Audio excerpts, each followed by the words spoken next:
Today we are going to discuss on animal tissue culture. കഴിഞ്ഞ ക്ലാസ്സിൽ നമ്മൾ plant tissue culture എന്താണെന്നൊക്കെ കണ്ടതാണ്. And animal tissue culture is little bit different than the plant tissue culture, and it is more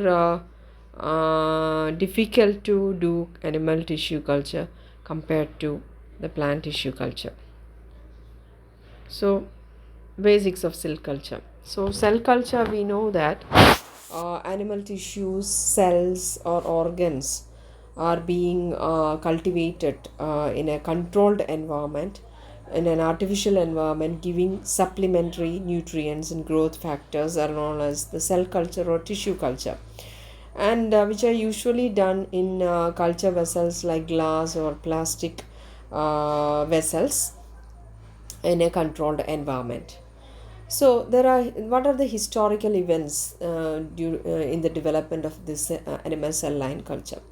So in 1878, Claude Bernard was the man who proposed that the physiological systems of organism can be maintained in living system outside the living system after the death of an organism. And in 1885, Rocks maintained embryonic chick cells in the saline culture. So that was the first step towards the animal cell culture, that is a cell being cultivated outside a living system. And in 1907, Harrison cultivated frog nerve cells in lymph node, and he was considered as the first father of the cell culture. And later in 1911, Lewis and Lewis made the first liquid media for the animal cell culture using seawater, serum, embryo extract, salts and peptones. Then in 1952, Gay established a continuous cell line from human cervical carcinoma known as HeLa cells. And there are many advancement or many experiments were done on these animal cell line culture, and various culture media have been tested. Various cell lines have been tried to maintain in a cell culture, and in 1982, human insulin became the first recombinant protein to be licensed through or cultivated through a cell line culture. And human growth hormone, in 1985 they produce human growth hormone by recombinant bacteria. So these are the major developments that actually helped develop these animal cell line culture to what we are using right now.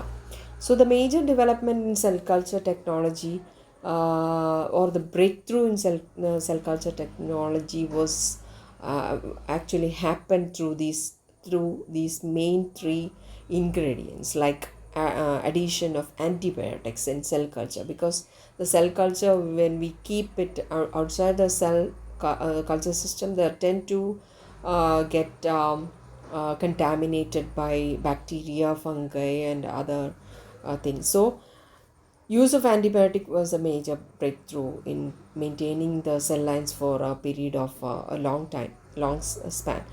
And second was the use of trypsin for serial culturing or subculturing. Then third was the use of chemically defined culture media, that is being used for different cell line culture, and different cell media were being invented.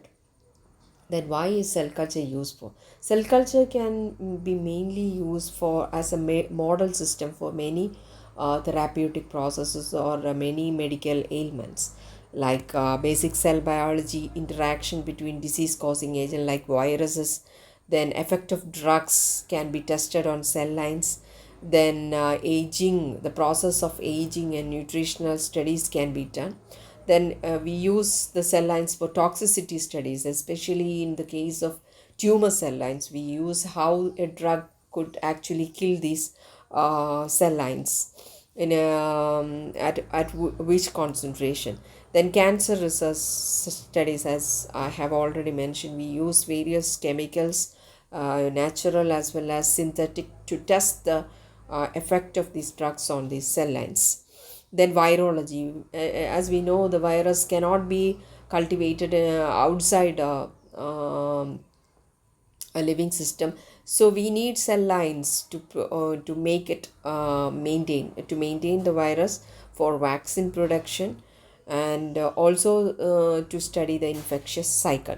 Then it is useful for genetic engineering, that is production of growth hormones, as we have seen the human insulin, human growth hormone, etc. Larger scale production of these vaccines, hormones, and other things can be was successful because of this cell line culture.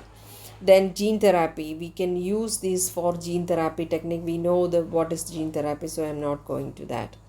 So tissue culture, we use various type of cell lines, like connective tissue elements such as fibroblasts, skeletal tissue, cardiac, epithelial cells, that is liver, breast, skin, kidney, and many different types of tumor cells too, like HeLa, MCF7, HCT116, etc. There are several cell lines that are available throughout, and we have to maintain it in different cell culture media. So the primary culture is being done when the cells or tissue have been surgically removed, aseptically and enzymatically removed from an organism, and is placed in a suitable culture media or environment, and they will start growing in that media. And primary cells also always have a finite lifespan. After that, the senescence starts. So before that, we have to subculture that population, cell line population. So a lineage of cells originating from the primary culture is called the cell strain. So always a cell strain will have the same type of clone or the cells, and this is how we remove the tissue, and we mince and chop, then we digest it with the proteolytic enzymes and place in culture. These are the Corning glass of Corning flask, in which we actually use for the culture of animal cell lines. Then cell lines, there are major kinds, two major cell line systems have been developed there. One is monolayer culture. Monolayer culture is basically for the cells which have the ability to attach to a surface of either glass or a plastic substrate. And suspension culture system is the cells which don't attach, or which don't attach to a substrate, which are freely floating. So these are the two kinds of culture system that is being followed. And there are three major types of cells based upon the morphology and the functional characteristic. One is the epithelial cells. Epithelial cells are attached to substrate and appears flattened and polygonal in shape, whereas lymphoblast cells, they don't attach, they freely suspend in a medium. And fibroblast cells are also attached to form cells, and which are elongated and which appear bipolar. So the fibroblast cells appear like this. They are spindle shaped or bipolar in nature, whereas the epithelial cells appear as polygonals like this. So, and about the culture media, which the choice of media depends upon the type of cell we have to culture. We commonly use mediums are GMEM, EMEM, DMEM, etc. And these medias are also supplemented with penicillin, streptomycin, antibiotics. And these prepared media, once it is been after the preparation, it is being filtered and incubated at 4 degrees Celsius until use.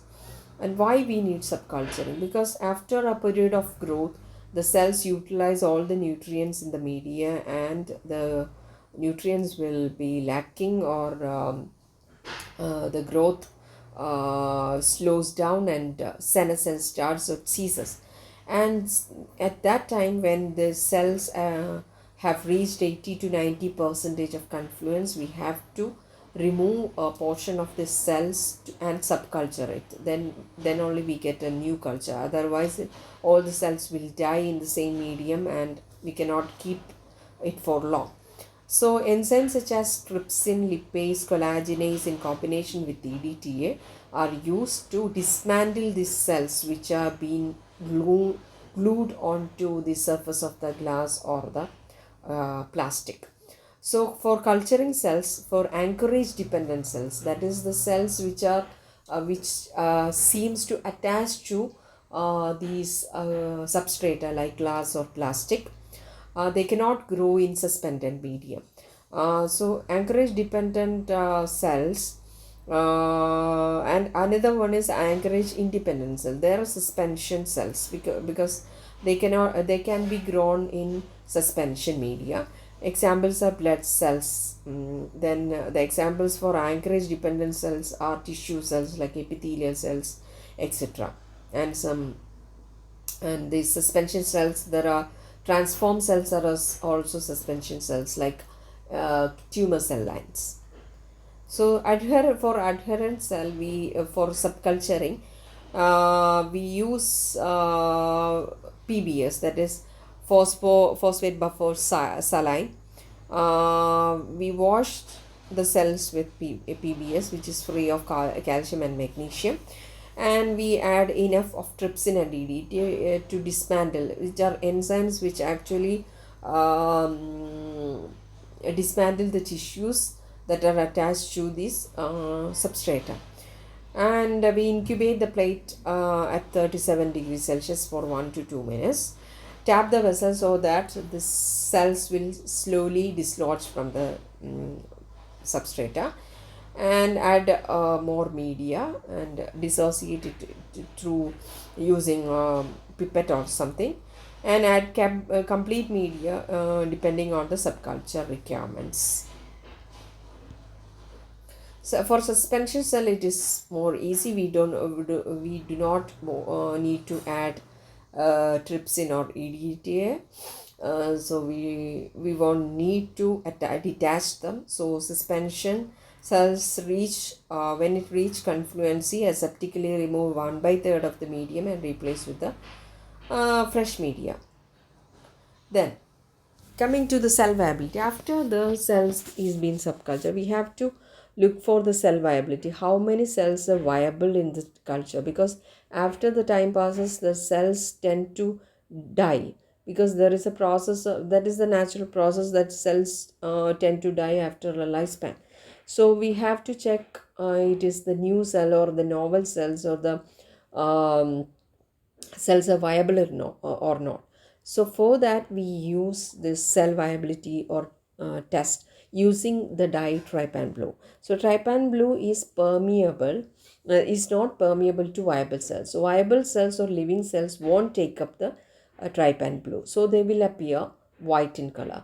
Whereas the dead cells, the plasma membrane of dead cells are different, so they are more permeable to this trypan blue, so they take up the dye and appear violet or blue in color.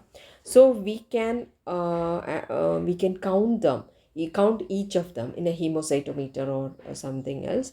So and we take separate counting of the viable and non-viable cells, and we do this calculation to know the percentage of viable cells, like number of unstained cell that are the viable cells into 100 divided by total number of cells will give the percentage of viable cells in the culture.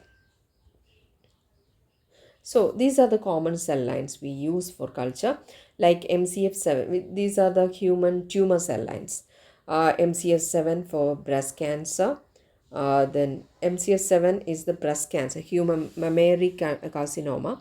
Then HL60 leukemia, HEAK293 human embryonic kidney, HeLa cells, Henrietta Lacks, and these are the primary cell lines like Vero from African green monkey kidney epithelial cells, COS7 African green monkey kidney cells, and other such as CHO from hamster.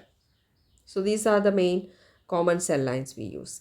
Then there are possibilities of contaminants in cell culture. Contaminants like which are caused by bacteria, which produce endotoxin, then plasticizers, metal ions, and traces of disinfectants. All these cause contamination in the cell culture. So these are the chemical contaminants. Then biological contaminants are also there, like mycoplasma, yeast, bacteria, fungus, all these things. It can cause the death and complete deterioration of the cell culture. So the effect of biological contaminants is that they compete for nutrients, and they secrete acidic or alkaline components, metabolites that can kill the cells. Then degraded arginine and purine, which cause the new nucleotide synthesis. Then they also produce hydrogen peroxide, which actually is toxic to cells. Then these are the basic requirements. We need a laminar flow chamber. Then incubation facilities are needed, which is not needed in plant cell culture because we have to keep it in carbon dioxide concentration, a particular carbon dioxide concentration that is 2 to 5% is needed. So we have to have a carbon dioxide incubator for animal cell culture to maintain animal cell culture. Then 95 percentage air, 99 percentage relative humidity is needed. Then temperature at 38.5 degrees Celsius can cause the death of these cell lines. And refrigerators are needed for maintaining the media and enzymes. Then other components like glutamine and serum. Then microscope, inverted microscope with 100 to 10 to 100 magnification. Then Corning flask for culture.